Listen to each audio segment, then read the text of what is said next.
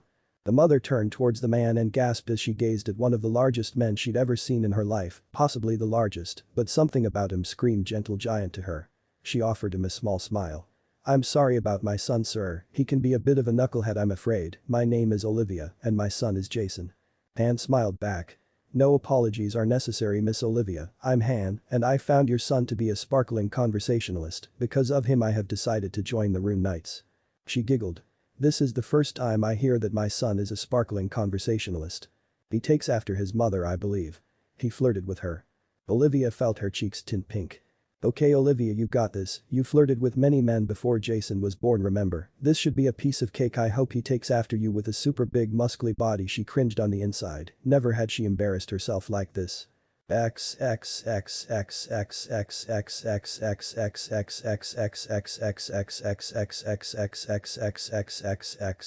Yukada looked curiously at the horn-masked demon before him, she looked pretty. Pretty in a "I'm going to kill you" sort of way. He also couldn't help but note that she was rather busty. "Who are you?" Even her voice sounded like silk. Soothing and blissful to hear despite the rage that lurked within her tone. "I'm Yukada, who are you?" She bristled. "The name is Kyoka of the 9 Demon Gates, I'd watch your words boy." He looked at her flatly. "My words are normal Kyoka-chan." Kyoka barely reined in her fury, she needed to find out who this human was and why he gave of a demon-like aura, attacking him was not an option, even though it would be incredibly pleasing to hurt him.